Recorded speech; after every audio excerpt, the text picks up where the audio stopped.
Bueno, vamos a dar la segunda parte entonces del sentido de la visión.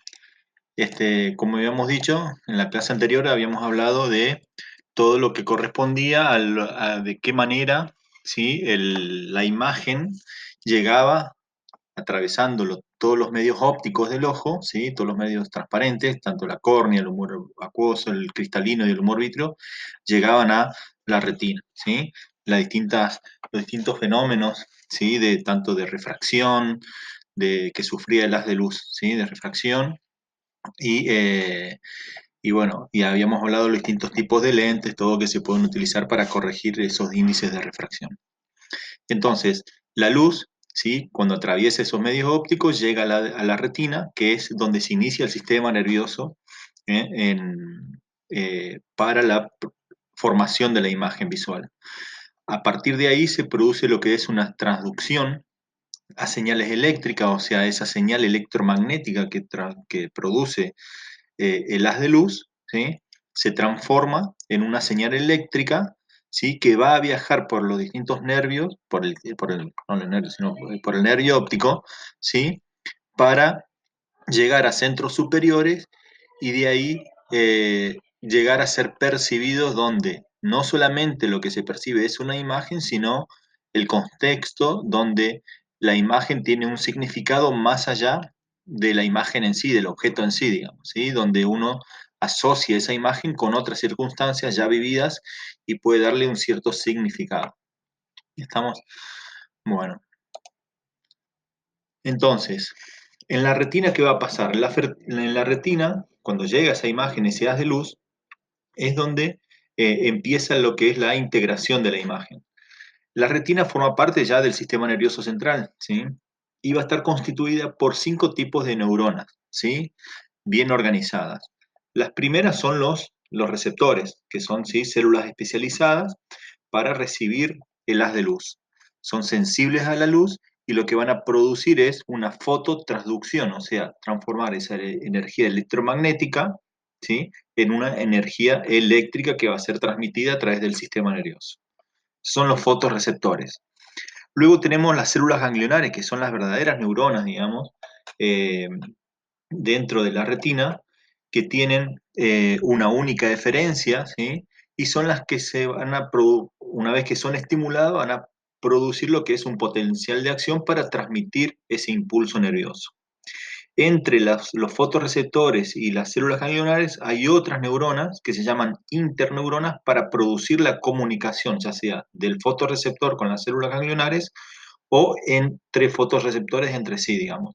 Y dentro de estas interneuronas tenemos las neuronas bipolares que comunican el fotorreceptor con una célula ganglionar en sentido vertical, ¿sí? Y otras interneuronas que van a transmitir la vía horizontal, que es comunicar dos fotorreceptores entre sí a través de las células horizontales, ¿sí? O dos neuronas bipolares entre sí a través de las células amácrinas, ¿sí? Acá vemos un ejemplo, entonces tenemos los receptores o fotorreceptores que en sentido vertical se comunican con la célula bipolar y esta con la célula ganglionar y a partir de ahí salen los axones que van a ir a formar el nervio óptico. Y a su vez, en sentido, otras neuronas que se transmiten por vía horizontal, que comunican dos fotorreceptores entre sí, que son las células horizontales, o dos neuronas bipolares entre sí, que son las células amácrinas. Acá vemos, ¿sí? Como sabemos, la retina tiene muchas capas, son 10 capas en realidad, ¿sí? En donde vamos a ir desde la periferia, o sea, de la parte más externa, hacia la parte más interna de la retina. En la parte más externa vamos a tener una capa, ¿sí? Epitelial, pigmentaria, ¿sí? Que va a estar formado por células pigmentarias en la cual va a contener lo que se llama la melanina, ¿sí? ¿Para qué sirve esto? Para absorber el haz de luz que ingresa a través de la retina, ¿sí? Eso al estar cargado con melanina, hace que ese haz de luz que llega a esta capa pigmentaria no rebote, no refleje y termine distorsionando la imagen que es captada por los receptores, fotorreceptores. Estamos entonces lo que no es captado al principio por los fotorreceptores y atraviesa y llega a la capa pigmentaria, queda absorbida. ¿Se acuerdan que uno de los efectos que sufre un haz de luz eran tres. Uno era la reflexión, o sea, que se refleje el 100%. Cuando choca contra un espejo, por ejemplo, el haz de luz se refleja. Otra opción era que se absorba, ¿sí? Dependiendo de la capacidad de absorción que tenga ese, ese objeto. O la otra opción era que haya una refracción, o sea, que se desvíe el haz de luz de acuerdo si el haz choca contra una lente convexa o cóncava. Entonces, esos eran los tres efectos que sufría el haz de luz cuando atravesaba los distintos elementos. Bueno, luego de esa capa pigmentaria donde se produce la absorción de los haces de luces, vamos a tener ya la capa de los receptores, en donde vamos a tener una capa de los fotorreceptores, ¿sí? Donde vamos a tener acá los distintos fotorreceptores que van a tomar contacto con la capa pigmentaria. Luego vamos a tener una capa donde van a estar ubicados los núcleos, ¿sí? O el soma de esas células receptoras, ¿sí? Eh, Entre el soma de las células receptoras y los receptores en sí, digamos, hay una capa limitante, ¿sí? Que se llama capa limitante externa. Luego tenemos los somas, luego se va a continuar con esos axones, pequeños axones que tienen los fotorreceptores, que se van a unir a las células bipolares y a las células eh, horizontales y van a formar lo que se llama una capa de célula plexiforme externa. Luego las células bipolares, los núcleos de las células bipolares van a formar lo que es la capa nuclear interna, ¿sí? Y luego se va a continuar con otra capa al unirse estos axones de las células bipolares con los axones de las células ganglionares y las células, en este caso la capa horizontal formada por las células amácrinas, forman lo que es la capa plexiforme interna, ¿sí? Y luego vamos a tener las células ganglionares, que es la capa de células ganglionares, y por último tenemos la formación de la fibra óptica, ¿sí? Que son el nervio óptico formado por los distintos axones que salen de las células ganglionares, y por dentro de todo esto tenemos las capas de célula limitante interna. Dentro de todo esto, ¿sí? Vamos a tener otras células que sirven de sostén, ¿sí? Para que esto se mantenga en equilibrio. ¿Estamos? Bueno, ¿qué pasa cuando el haz de luz atraviesa los distintos medios ópticos del ojo? Va a llegar a la retina, ¿sí? Cuando llega a la retina va a estimular estos distintos receptores y dentro de estos receptores, una vez que se estimula, el haz de luz atraviesa todas las capas hasta llegar a la capa pigmentaria. Acá es donde va a tener contacto con los fotorreceptores y después la señal eléctrica que se estimula va desde los fotorreceptores hacia adentro, ¿sí? En sentido opuesto al sentido en que ingresó el haz de luz.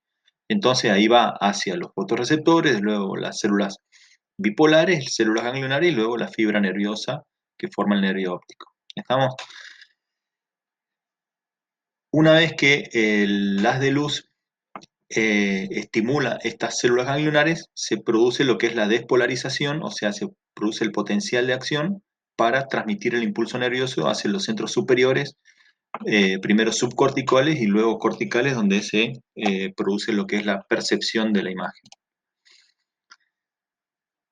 Eh, bueno, continuando entonces con las capas de la retina, los fotorreceptores están en la capa más externa de la retina, ¿sí? O sea, bien alejados del cristalino. El haz de luz, como dijimos, atraviesa todas las capas primero proximales para poder llegar al receptor. Una vez que llega al receptor, se produce lo que es eh, el estímulo del receptor y ahí vuelve en sentido inverso, ¿sí? Ya formando una corriente eléctrica, digamos. ¿Qué es lo que ocurre? Para evitar la distorsión del haz de luz, ¿sí? Que llega hasta la última capa, que es la capa pigmentaria, vamos a tener distintas estructuras. Primero, un epitelio pigmentario que contiene melanina, que lo que evita es la reflexión del haz de luz, ¿sí? Que no es absorbida por los fotorreceptores, entonces en el epitelio pigmentario queda absorbida y evita que se refleje y eso distorsione la imagen. Otra característica que tiene es que los axones que están en las primeras capas, digamos, capas de las células bipolares, ganglionares, etcétera, son axones amielínicos, o sea, transparentes, por lo tanto no distorsionan el haz de luz. Y por otro lado, en la fobia, que es el lugar de mayor agudeza visual y fobiola, ahí lo que hacen todas esas axones proximales se lateralizan para que el haz de luz ingrese directamente hasta los receptores, ¿sí? Por ejemplo, acá está la retina, el haz de luz incide y en la zona donde están los receptores de la zona de la fobia y la fobiola, los axones y las células más proximales, digamos, ganglionares y bipolares, se desplazan hacia los laterales para que el haz de luz no tenga ningún tipo de distorsión al llegar a los receptores. Y de esa manera tener un haz de luz que sea captado en forma más nítida. Dentro de estos fotorreceptores, ¿sí? ¿Qué son los fotorreceptores? Son los receptores que son sensibles a la luz y se clasifican en dos tipos, los bastones y los conos. Se los clasifica así básicamente por su morfología, porque obviamente los bastones tienen una forma más alargada, ¿sí? Eh, y los conos tienen obviamente una forma como cortada, en forma de triángulo o pirámide, en pico truncado. Entonces, de esa manera, eh, de alguna manera se lo diferencia de esa manera desde el punto de vista morfológico. A su vez, estos receptores van a tener tres segmentos. Un segmento que se llama segmento externo, que es el que va a estar, donde van a estar los receptores, el que va a estar en contacto con la capa pigmentaria. Ahí es donde vamos a tener lo que se llama el pigmento visual, ¿sí? El pigmento visual, que es una proteína que se ubica en la membrana, ¿sí? De estos receptores, que es la que se va a captar la luz y va a ser la que va a estimular el impulso nervioso. Es una proteína de membrana que lo que hace acá los fotorreceptores para poder captar mayor cantidad de luz cada receptor o cada fotorreceptor es ampliar esa superficie de membrana. Y ahí hay otra diferencia entre los conos y bastones. En los bastones, por ejemplo, se van a formar discos membranosos, ¿sí? Que van a estar como apilados en todo el bastón, ¿sí? Y en cambio en los conos lo que va a haber solamente es una invaginación de la mucosa, perdón, de la membrana plasmática, ¿sí? Una invaginación de la membrana plasmática, y de esa manera va a aumentar la superficie de poder tener mayor cantidad de pigmento visual para captar mayor cantidad eh, de luz. Esto es así, entonces en los conos se forma una invaginación de la membrana plasmática, a diferencia de los bastones donde se forman verdaderos discos, ¿sí? A lo largo de todo el, el bastón, en este caso el receptor, y de esa manera poder ampliar en mayor medida la superficie de absorción de luz. Entonces, entre los conos y bastones, vamos a ver que el bastón es más grande y a su vez tiene mayor cantidad de superficie membranosa, digamos, para poder tener mayor pigmento eh, de, para poder captar la luz. Entonces, el bastón capta mayor cantidad de luz a diferencia del cono que capta menor cantidad de luz, ¿sí? Porque tiene mayor cantidad de pigmento visual, al tener mayor superficie de membrana. Acá lo vemos de nuevo, ¿sí? Son discos aplanados, hay mayor cantidad de membrana y mayor pigmento visual, ¿sí? A diferencia de los conos que tienen menor. Luego tenemos un segmento interno del receptor, que es donde va a estar el núcleo y van a estar las organelas que van a ser las encargadas de producir estas proteínas, ¿sí? De visión, ¿sí? Y también van a ser las encargadas de producir lo que son ¿cómo es? Los encargados de transmitir el impulso nervioso, ¿sí? Hacia las células bipolares, ¿sí? Que en este caso utiliza lo que es el glutamato como neurotransmisor, esa es la palabra. El neurotransmisor se encarga también acá en el segmento interno de producir el neurotransmisor que va a ser encargado de transmitir el impulso nervioso hacia las células bipolares para así propagar el potencial de acción hacia las células ganglionares. Ahí tenemos lo que es la capa más interna del receptor, que son las terminales sinápticas. Entonces son tres segmentos, un segmento externo, un segmento interno y la terminal sináptica, que se hace sinapsis con las células bipolares.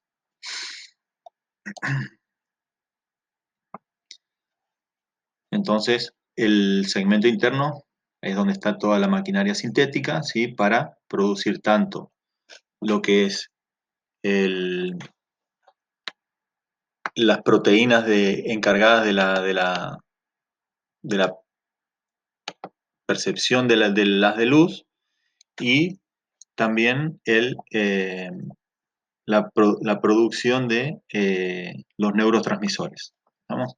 Luego tenemos la terminal sináptica, que es la que transmite la señal hacia las células bipolares.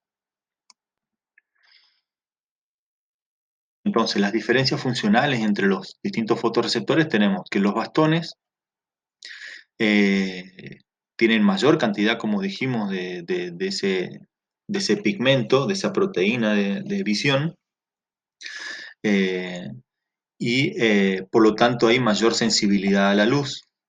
Al haber mayor sensibilidad a la luz, eh, van a estar encargadas de estimularse en la visión nocturna o visión escotópica. La otra diferencia que tiene con los conos es que este tiene un sistema convergente, o sea, varios bastones van a estimular una célula ganglionar. Por lo tanto, tiene menor agudeza visual porque se necesitan más bastones para estimular una sola célula ganglionar. ¿Estamos? Los bastones se ubican en la periferia de la retina, a diferencia de los conos que están mayormente concentrados en lo que es la fóvea y foviola, donde hay mayor, donde el haz de luz de día principalmente incide directamente.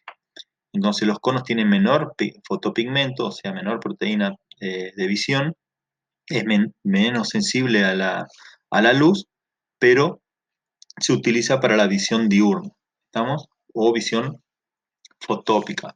Y aquí el sistema de transmisión es por un sistema divergente, o sea que desde un cono va a estimular a una célula ganglionar o a dos células ganglionares.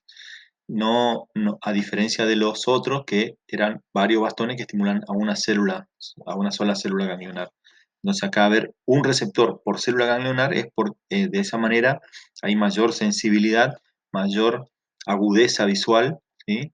Y la mayoría están concentrados en la fobia. También otra diferencia es que los conos van a estar encargados de la visión cromática. Para eso existen tres tipos de pigmentos que vamos a ver después en cada tipo de conos, digamos, ¿sí?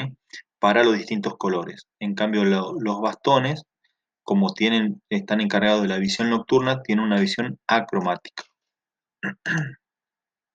Acá vemos, por ejemplo, un esquema donde vemos que el centro de la fobia hay un mayor contenido de conos, ¿sí? Y nada de bastones, a diferencia de que en la periferia, a medida que nos alejamos de la fobia, aumenta el número de bastones, ¿sí? Y decrece el número de conos. ¿Sí? Acá vemos otro ejemplo, entonces los conos, ¿sí? Van a estimular a una célula ganglionar, ¿sí? A una célula bipolar y esta a una sola célula ganglionar, ¿sí? Y de esa manera formar la fibra eh, nerviosa del nervio óptico, ¿sí? A diferencia de en la periferia, esa se ubica generalmente, la de los conos se ubican principalmente en la fobia, donde hay mayor agudeza visual, a diferencia de los bastones que están ubicados en la periferia, donde varios receptores, ¿sí? Van a estimular a una célula, a una sola célula ganglionar, por lo tanto tiene menor agudeza visual. Bien, ¿cómo podemos nosotros hacer para tener la visión cromática? Eh, Cuando nosotros habíamos visto en el video anterior que la capacidad de poder eh, percibir el haz de luz va a depender mucho de la longitud de onda de ese haz de luz. Y dentro de eso hay longitudes de ondas que son visibles al ojo humano y otras que no son visibles. El haz de luz que es visible al ojo humano va entre 400 a 700 nanómetros, ¿sí? De longitud de onda. Cuando es por debajo de esta longitud de onda, o sea, la longitud de onda se mide entre dos picos de las ondas, ¿sí? Entre dos picos de onda se mide la longitud de onda. A mayor longitud de onda hay menor frecuencia, digamos, que sería para este lado. Ahora, cuando la longitud de onda es más corta, quiere decir que hay mayor frecuencia del haz de luz, ¿sí? Del- de la luz, de la energía electromagnética en este caso. Entonces, lo que cuanto menor longitud de onda tenemos, dijimos que hay mayor frecuencia, y ahí dentro de eso tenemos la luz ultravioleta, los rayos X y los rayos gamma. Ahora, cuando hay mayor longitud de onda, hay menor frecuencia, y dentro de eso tenemos los rayos infrarrojos, los radares, ¿cómo es? La longitud transmitida por las radios, ¿sí? Y de esa manera, eh, eh, nosotros, el ojo humano, puede solamente percibir entre 400 y 700 nanómetros de longitud de onda. Cuanto menos longitud de onda hay, o sea, 400 nanómetros, cuando un haz de luz tiene entre 400 y 450, se percibe de un color entre violeta y azul. A medida que aumenta la longitud de onda, el color va variando. Si nosotros captamos una energía luminosa de 550, por ejemplo, en nanómetros, vamos a ver que eso se va a ver de color verde, por ejemplo. Y si tiene mayor longitud de onda todavía, a 700, por ejemplo, se percibe de color rojo. Entonces, dependiendo de esa energía que incide sobre una estructura, sobre un objeto, ¿sí? Porque la luz es blanca, la luz solar es blanca, ¿no? No tiene color. Pero cuando esa luz incide sobre un objeto, va a depender de la proporción de luz que es reflejada y de la composición espectral de ese haz de luz que es reflejada. O sea, el espectro, que es esto, ¿sí? De acuerdo entre 400 y 700 nanómetros va ese espectro, de acuerdo a esa composición espectral, es que vamos a captar el color que nosotros podemos percibir. Eso se llama función reflectante del objeto, ¿sí? Entonces, la luz es blanca, pero cuando incide contra un objeto, dependiendo de la capacidad de absorción y de reflexión de ese objeto, cuando sale ese haz de luz que nosotros es el que vamos a percibir, que es el haz de luz reflejada, nos va a dar el color que vamos a percibir, ¿sí? Por ejemplo, si viene ese haz reflejado, viene una longitud de onda de 700, lo vamos a ver de color rojo. Si es un árbol de hojas verdes, lo vemos que va a venir en una longitud de onda alrededor de 550, por ejemplo, y lo vamos a ver de color verde, así como se perciben los colores, ¿sí? Por ejemplo, acá en estos distintos tipos de colores de flores, donde cada uno tiene una distinta longitud de onda, ¿sí? Para poder ser captado de distintas maneras.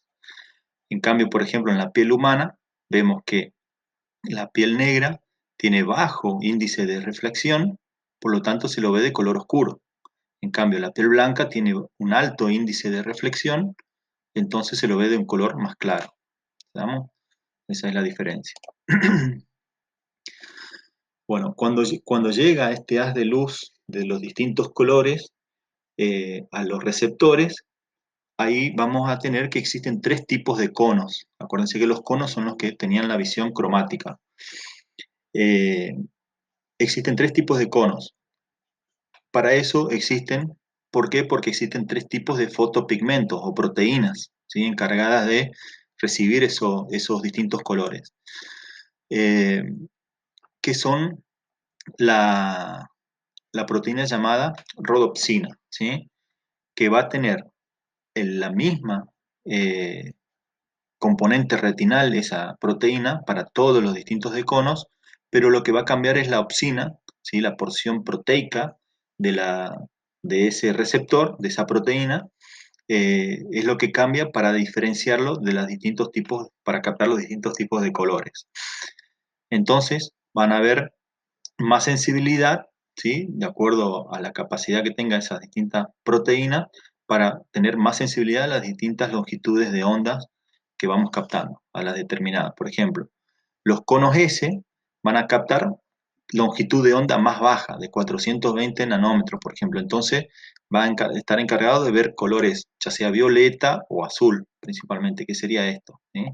Es acá donde hay el pico de de capacidad de detectar, digamos, los conos S. Los conos M, por ejemplo, van a captar longitudes de onda media de 530 nanómetros, o sea, principalmente en color verde, ¿sí? Y los conos L, ya una longitud de onda más larga de 560, si bien no es tanta la diferencia con el anterior, pero va hacia el color rojo principalmente.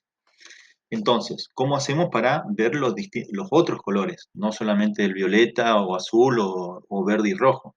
En el medio hay otra gama de colores y para eso hay una combinación de estos tres tipos de conos, ¿sí? En donde se interponen entre sí y ahí dan los distintos contrastes, los distintos tipos de colores. Entonces, el procesamiento nervioso de acá implicar la mezcla de las señales de los conos. Y para eso se forman lo que se llaman los pares oponentes, ¿sí? En donde vamos a tener que una zona de percepción de un color va a tener o sea, un par oponente, en donde vamos a tener conos M y conos L, o sea, vamos a tener detección de color rojo y color verde. Y en otra parte vamos a tener otro par oponente que es los conos S y la sumatoria de los conos L y M, ¿sí? Entonces vamos a tener un par oponente que es azul-amarillo, ¿sí? Entonces entre L y M es rojo y verde y, y la sumatoria entre rojo y verde da amarillo, ¿sí? Entonces el amarillo va a tener un par oponente que es con el cono S, que es azul. Entonces, de esa manera podemos diferenciar los distintos tipos de colores. Ahora, ¿qué pasa? ¿Cómo se produce esa fotoconversión, digamos? O sea, cuando llega un estímulo hacia el globo, hacia la retina, digamos, ¿sí?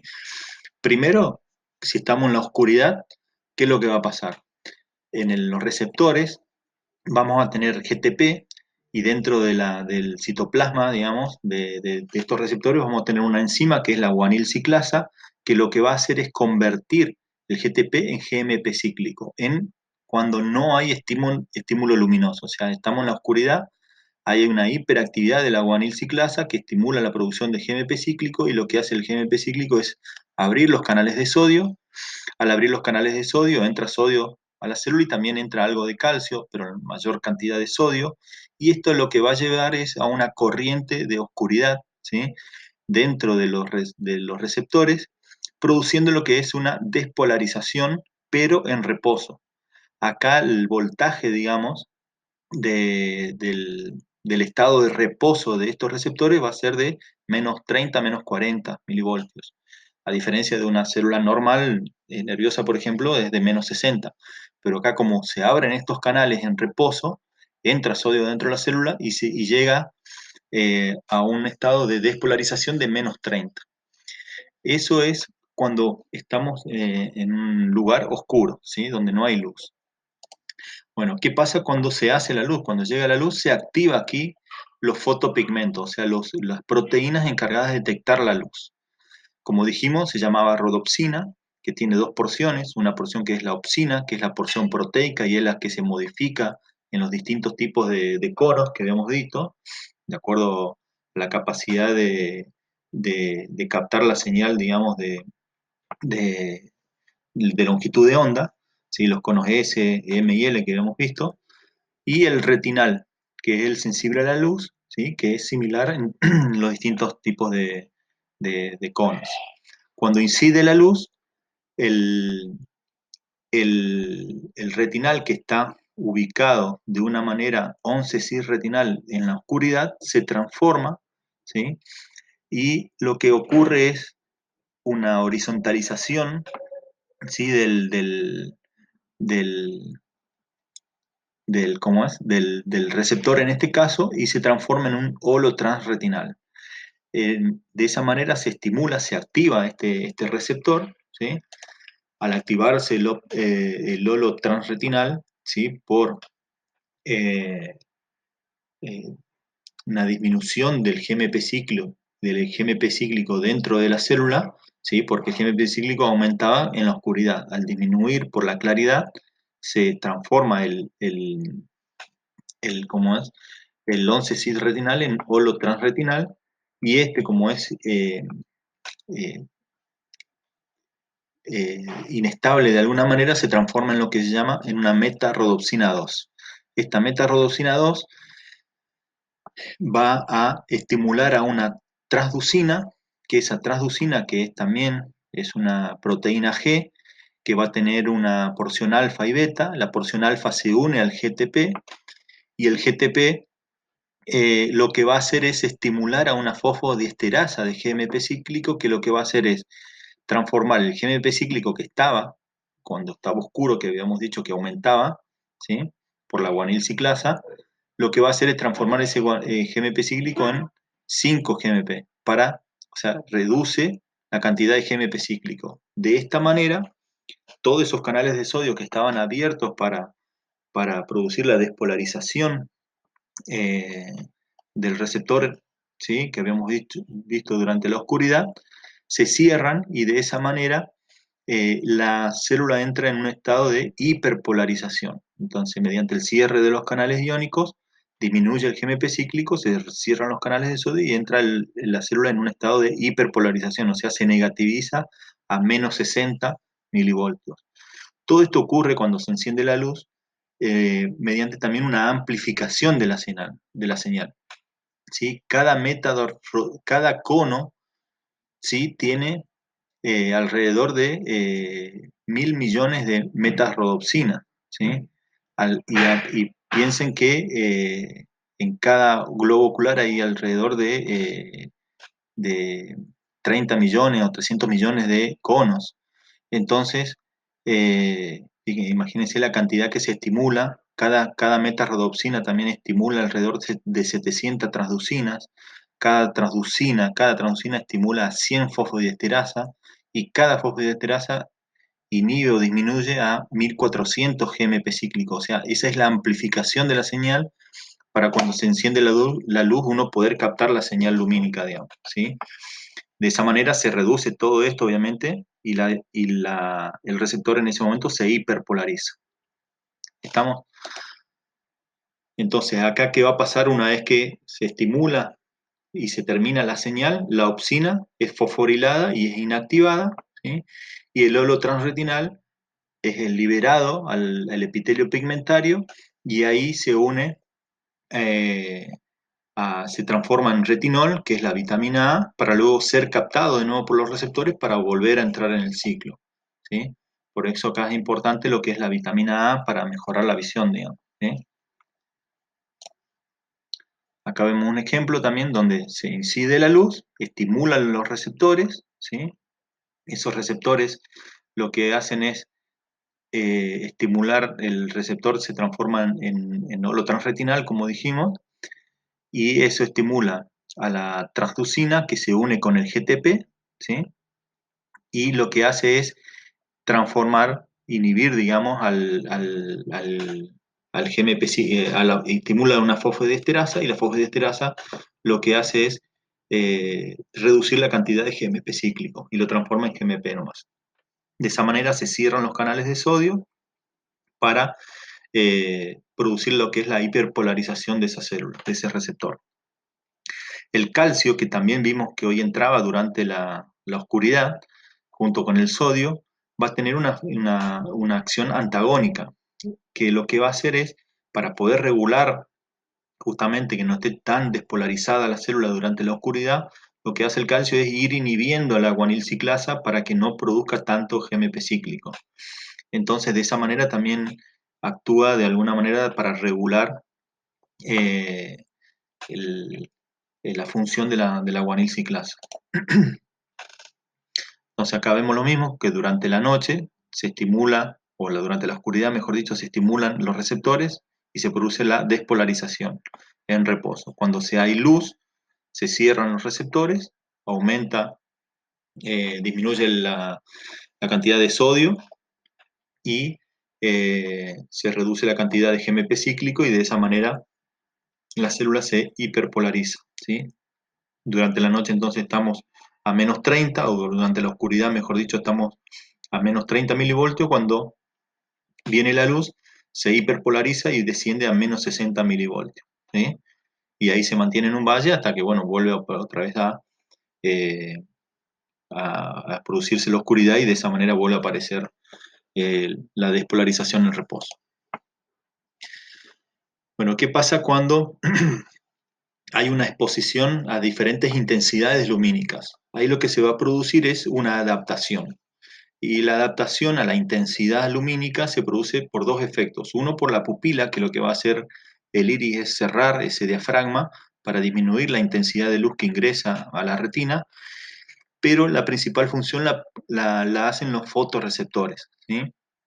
Que producen lo que es una adaptación a la luz intensa. Por ejemplo, nosotros estamos en la oscuridad, de pronto se prende una luz de golpe o un flash o algo, eso hace que eh, al disminuir el GMP cíclico en forma que habíamos visto hoy, en forma eh, eh, como es de amplificación de la señal, lo que llevaba a eso era una hiperpolarización, pero como la luz es intensa, lleva a una hiperpolarización intensa. Entonces, está tan hiperpolarizado esos receptores que se pierde la respuesta a otros cambios de intensidad de luz. ¿Vieron? Cuando se produce un destello de luz fuerte, uno queda como escandilado, o sea, no hay más respuesta eh, ante nuevos estímulos, ¿sí? Entonces, eso se llama encandilamiento o deslumbramiento, ¿sí? Y de esa manera, hasta que otra vez se vuelvan a reactivar los receptores, uno no puede recibir otro estímulo nervioso de luz. Entonces, lo que ocurre acá es, uno lo que hace en esos casos es tratar de cerrar el ojo, parpadear, y de esa manera el flujo de calcio, que en la oscuridad dijimos que entraba calcio dentro de la célula, que inhibía a la guanidilciclasa y estimulaba la fosfodiesterasa en forma de retroalimentación para ir cuidando, cuando se produce el haz de luz, ¿sí? Eh, así de luz intensa, el calcio disminuye. Al disminuir el calcio, pierde ese poder de inhibición que tenía sobre la guanilciclasa, entonces se estimula en este caso la guanilciclasa, se inhibe la fosfodiesterasa, que era la que convertía el GMP cíclico en GMP. Entonces, todo eso hace que aumente el GMP cíclico, otra vez el GMP cíclico produce la apertura de los canales de sodio y la célula se empieza a despolarizar gradualmente, y de esa manera volvemos a recuperar receptores para poder ser otra vez hiperpolarizados ante un nuevo estímulo de luz. ¿Se entiende? Entonces, de alguna manera es cuando uno queda escandilado, vieron que por un momento sigue viendo la luz, por más que la luz haya desaparecido, y de a poco, paulatinamente, se va recuperando la posibilidad de volver a ver otro, otra imagen lumínica, que no necesariamente tiene que ser una luz intensa, sino cualquier otra luz, y de esa manera se produce en forma gradual, a medida que se van recuperando los receptores al aumentar el GMP ciclo.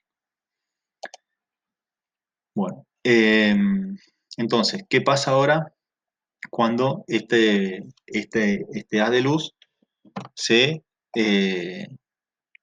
pasa a los fotorreceptores, se estimulan los fotorreceptores, como dijimos, eh, se produce lo que es la despolarización o la hiperpolarización de los fotorreceptores. Esto va hacia las células bipolares en forma vertical o en forma horizontal a través de las interneuronas, horizontales y amácrinas, llega a las células ganglionares.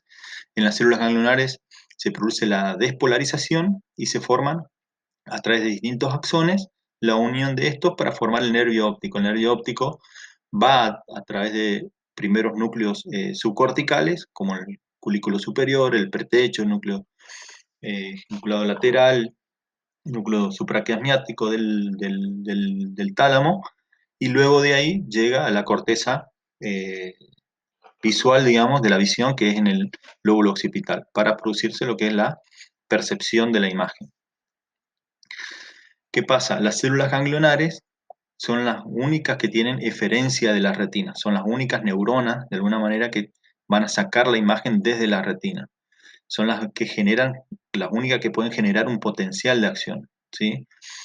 El resto solamente produce un potencial de membrana, ¿sí? Las células, los fotorreceptores y las células bipolares. En cambio, las células ganglionares producen un verdadero potencial de acción, y para hacer esto, vamos a ver que las células ganglionares hay de dos tipos, ¿sí? Para ver si son estimuladas o no mediante el estímulo de luz. Para eso, cada estímulo, ¿sí? Cada punto, digamos, de visión, vamos a ver que estas células ganglionares poseen un campo receptivo circular y que va a estar organizado de la siguiente manera. Va a tener un centro y una periferia. El centro puede responder a la luz o no responder a la luz. Y en ese caso se llaman centro on, las que responden a la luz, y centro off, las que no responden o se inhiben cuando son estimuladas por la luz. ¿Sí? O sea que hay una respuesta antagónica ante la mancha de luz. Por ejemplo, acá vemos, esto vendrían a ser la forma circular donde tenemos una zona central y una zona periférica, que si por ejemplo tenemos eh, una, una célula centro-off, en este caso, ¿sí? Una célula centro-off, cuando la mancha de luz, o sea, la oscuridad cae sobre el centro, se estimula, porque es centro-off, ¿sí? Y si cae sobre tanto por el centro como por la periferia, en ese caso la célula no se modifica su potencial de acción. ¿Estamos? Por ejemplo, acá, si una célula es centro-on, ¿sí? Cuando el haz de luz cae sobre un punto en el centro, ¿sí? Ahí estimula, ¿sí? Y hay una hiperactividad, digamos. Si el haz de luz cae en la periferia, inhibe a esa célula centro-on, ¿sí? Porque cae en la periferia. Ahora, si el haz de luz cae sobre todo el centro, ¿sí? Produce un gran estímulo de ¿cómo es? En este caso, de esta célula ganglionar, y si cae sobre toda la periferia, inhibe completamente a esta célula ganglionar, porque es centro-on. Ahora, si cae en forma, un haz de luz así más difuso, digamos, que ocupa toda la circunferencia, tanto el centro como la periferia, no sufre ninguna modificación. ¿Está? En cambio, la célula centro-off es cuando el haz de luz cae sobre el centro, inhibe a esa célula, entonces no hay actividad. Y si cae sobre la periferia, sí estimula. ¿Estamos? Porque es centro-off. Cuando cae en la periferia estimula y cuando cae en el centro inhibe. Acá, bueno, pasa lo mismo. Cuando cae completamente sobre el centro, en una célula centro-off, inhibe completamente la acción de esa célula ganglionar, y si cae completamente sobre la periferia, produce una alta actividad de esa célula. ¿Estamos? A diferencia de que si cae en forma difusa sobre todo el círculo, no hay modificación de la actividad. Y esto es importante porque esto va a determinar lo que es el contraste de la imagen, que es la primera percepción que se genera cuando uno capta una imagen visual. ¿Sí? Mediante el contraste uno puede identificar qué estructura es la que está observando. Por ejemplo, acá, si tenemos una célula centro off en este caso, eh, y el haz de luz, ¿sí? Cae sobre la periferia, ¿sí? Este haz de luz cae sobre la periferia de las células centrón, lo que vamos a ver es una neurona centrón, ¿sí? Una célula centrón, perdón. Y cae sobre la periferia. ¿Qué pasaba cuando caía sobre la periferia? Inhibía a la célula. Si el haz de luz cae sobre la periferia, inhibía, entonces vamos a captar el centro de esa imagen como si fuera que es más oscuro, ¿sí? A diferencia de esta otra, que si bien es la misma neurona, digamos, célula ganglionar que centrón, pero como en la periferia está cayendo la oscuridad, ¿sí? No hay estímulo visual, no hay estímulo de luz, perdón, lo que hace es estimular a esa célula, ¿sí? Y de esa manera se percibe como el centro de este cuadrado como más claro que el otro.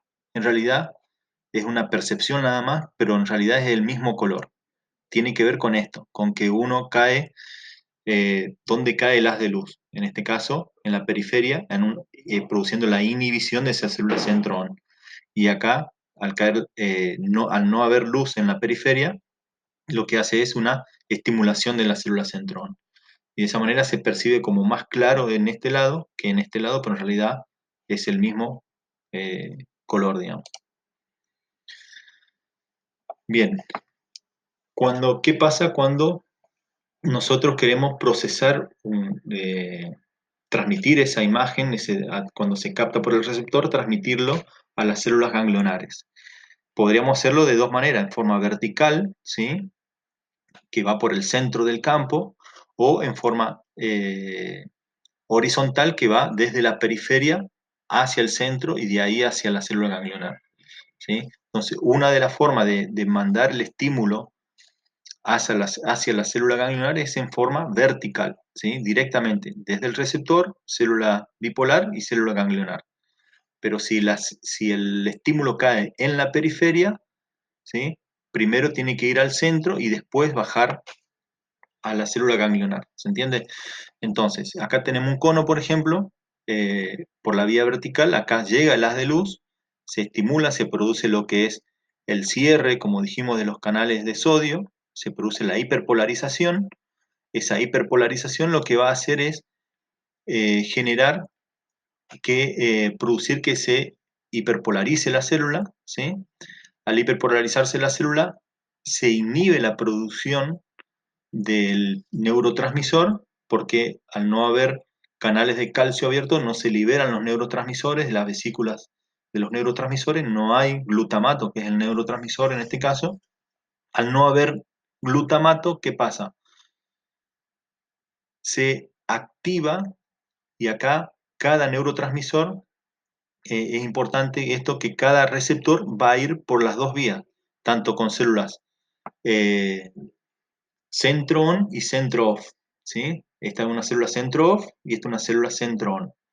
Así, ahí hay para todos, digamos, ¿sí? Para cada cosa hay una célula centro-on y otra célula centro-off.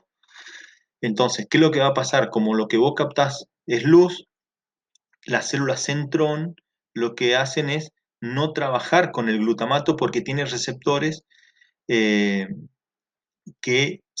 a nivel de las células bipolares, que se estimulan ante la falta del neurotransmisor. Entonces ahí se activa esta célula centrón y cuando llega al otro extremo el estímulo, ahí sí se libera glutamato para activar la célula ganglionar centrón y de esa manera transmitir el impulso de que se captó luz. Y al no haber glutamato, lo que ocurre es eh, en este caso, una inhibición, ¿sí? De las células centro-off, para que no se transmita directamente la luz por ese lado. Entonces queda hiperpolarizada, a diferencia de las células centro-on que se despolarizan. ¿Estamos? A través de la incidencia de luz. En la vía horizontal pasa algo diferente, donde el receptor que capta en la periferia el estímulo de luz, para llevarla hacia el centro, lo hace a través de las células horizontales. Acá, ¿qué va a pasar? La célula se hiperpolariza, como dijimos, el receptor se hiperpolariza por el cierre de los canales de sodio y de calcio, no se libera el neurotransmisor, y lo que va a hacer es estimular a una célula horizontal, pero ¿qué es lo que va a producir la célula horizontal? Es liberar otro neurotransmisor que es el GABA.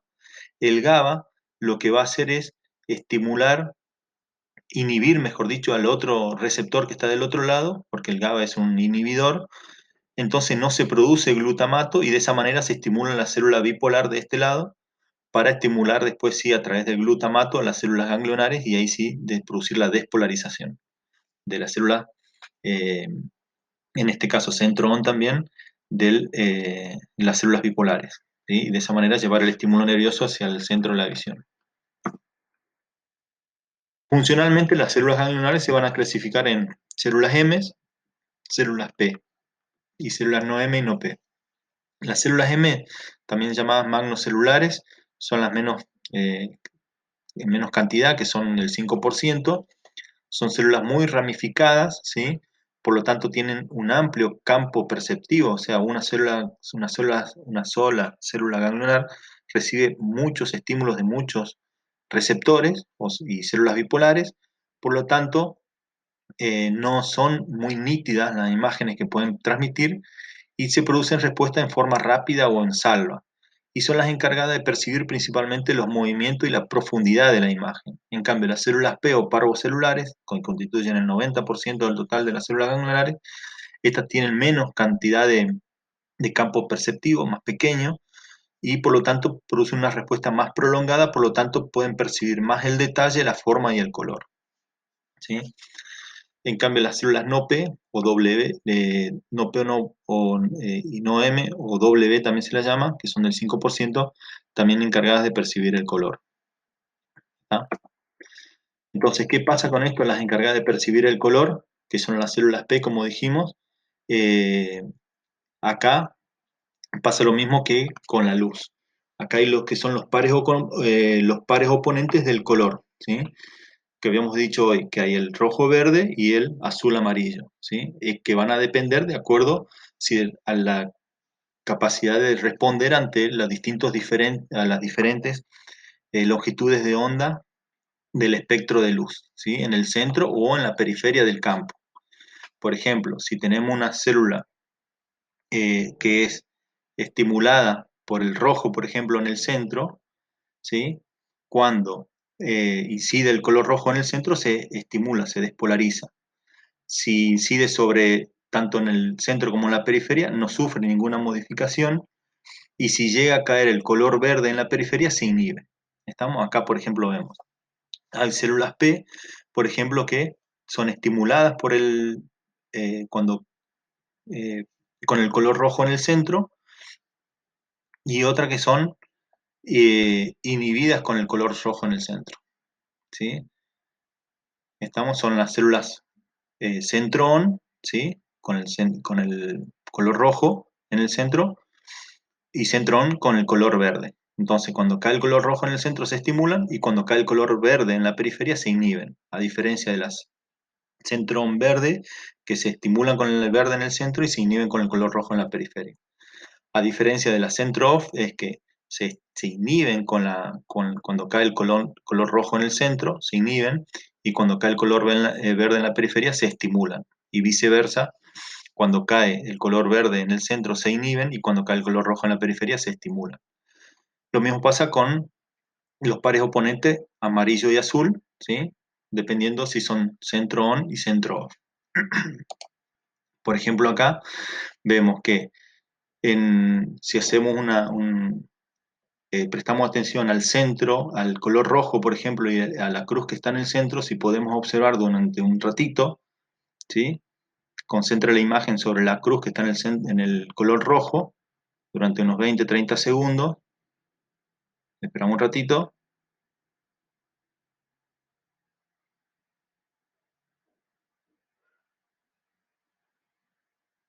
Sin parpadear, y luego desplazamos hacia el color blanco que está al costado, y vamos a ver que el color blanco se cambia de color a un color verdoso, ¿sí? Lo mismo pasa si vemos el color acá, la cruz que está sobre el color azul, pasa lo mismo. Vamos a desplazar la imagen hacia el blanco que está al costado y se ve de color amarillo. ¿Por qué ocurre eso? Porque existe una saturación, ¿sí? De los receptores azules. Entonces, en ese caso, al estar saturado todo el color azul, cuando eh, queremos ver otro color, lo vamos a ver del oponente del color azul, que en este caso es el amarillo, o el oponente del color rojo, que es el color verde, lo que veamos al lado siempre, y más si es blanco. Bueno, hasta que llegamos. Después vamos